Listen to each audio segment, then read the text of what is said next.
अस्सलामुअलैकुम। सैटेलाइट के दोष और हवाओं के ज़ोर पर मेरी आवाज़ सुनने वाले तमाम नाज़रीन को मेरी तरफ से सलाम। मुअज़्ज़िज़ नाज़रीन, मुल्क पाकिस्तान अल्लाह ताला की एक रहमत है और एक नेमत है जो 11 लाख शहादतों के बाद हमें रब्बे कायनात की तरफ से अता हुई। ये दुनिया की दूसरी रियासत थी जो कलमा तैयबा की नज़रिए के बुनियाद पर बनी। इसका नारा था ला इलाहा इल्लल्लाह मुहम्मद रसूलुल्लाह। लेकिन मुल्क पाकिस्तान रोज़ अव्वल से ही नामुसाइद हालात का शिकार रहा, क्योंकि कायद-ए-आज़म मोहम्मद अली जिन्ना रहमतुल्लाह अलैह ने फरमाया था कि मेरे जेब में खोटे सिक्के मौजूद हैं, और यही वो खोटे सिक्के थे जो हमेशा मुल्क पाकिस्तान के लिए हालात को ख़राब करते रहे। आज हम आपको एक ऐसी शख्सियत से मुतारिफ़ करवाने जा रहे हैं जो पाकिस्तान के एडमिनिस्ट्रेशन की ख़ास शख्सियत रहे हैं, प्रेसिडेंट ऑफ पाकिस्तान भी रहे हैं, गवर्नर जनरल भी रहे हैं और 4 मरतबा मुख्तलिफ वज़ारतों पर भी रहे हैं। लेकिन ये शख्स एक ऐसे शख्स का पड़पोता था जो मुसलमाना हिंद का गद्दार रहा है। जी हाँ जनाब, मीर जाफर का पड़पोता सदर पाकिस्तान था और इस शख्स का नाम था सिकंदर मिर्ज़ा, जो 14 दिसंबर 1898 को मुर्शिदाबाद में पैदा हुआ। मुर्शिदाबाद मगरबी बंगाल का एक इलाका है जो आज भी इंडिया में मौजूद है। इस वक्त नवाब ऑफ बंगाल के ज़ेर साया था।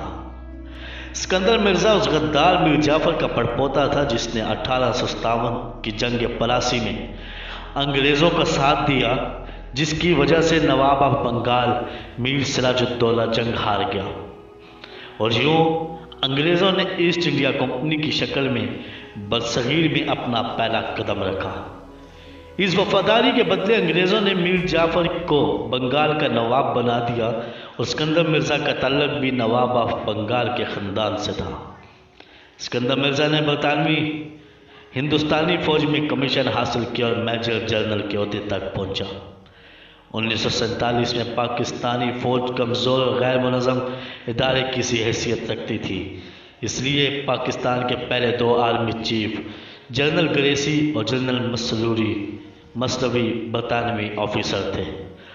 1955 में गवर्नर जनरल गुलाम मोहम्मद को फालिज हुआ और वो फिर चलने फिरने से कासिर हो गए।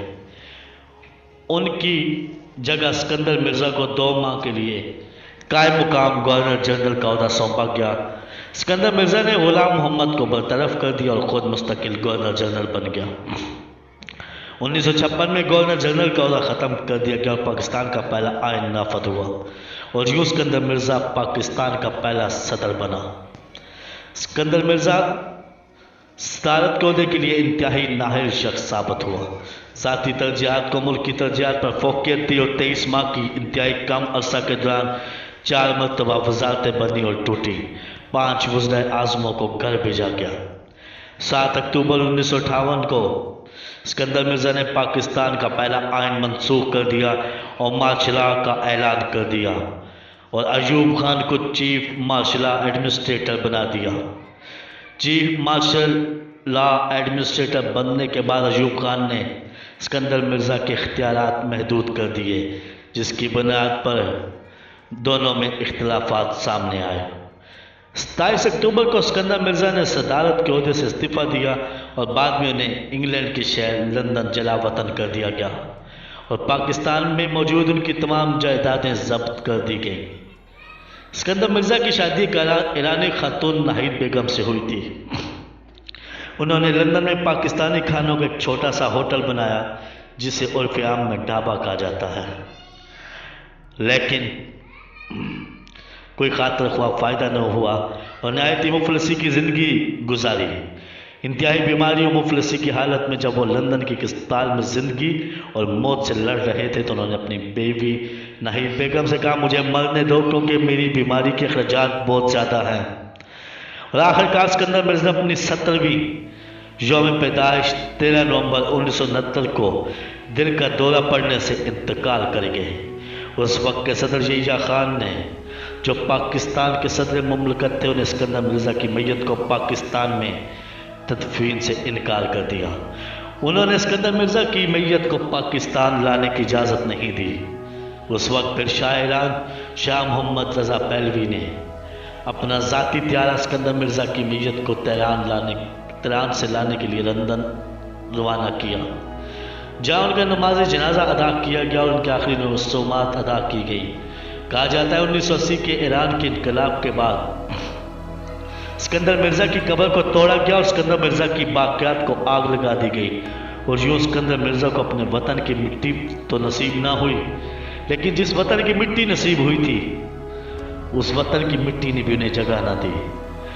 और आज तक सिकंदर मिर्ज़ा के कुछ बोए हुए बीज हम बो रहे हैं, ये काट रहे हैं, क्योंकि कहा जाता है जुल्फ़िकार अली भुट्टो की बीवी और सिकंदर मिर्ज़ा की बीवी के आपस में अच्छे ताल्लुकात थे, क्योंकि दोनों ईरानी ख़वातीन थीं।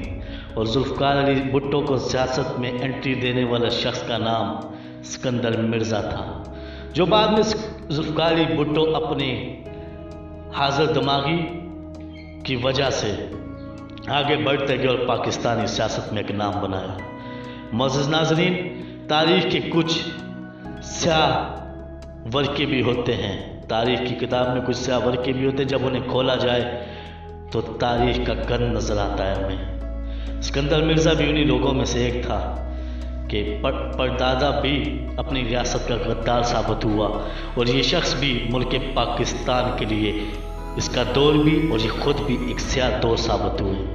मोअज़्ज़िज़ नाज़रीन, आने वाली वीडियोज़ में इसी तरह के मामला डिस्कस होते रहेंगे, लेकिन याद रखिए दुनिया फ़ानी है, वरना सिकंदर मिर्ज़ा का अंजाम आपके सामने है कि आज एक वक्त का ताकतवर शख्स आज उसकी दुनिया में कवर कहीं भी नहीं है। मुझे दीजिए इजाज़त, मुझे कहते हैं कासिम कुरैशी। अस्सलामु अलैकुम व रहमतुल्लाहि व बरकातुहू।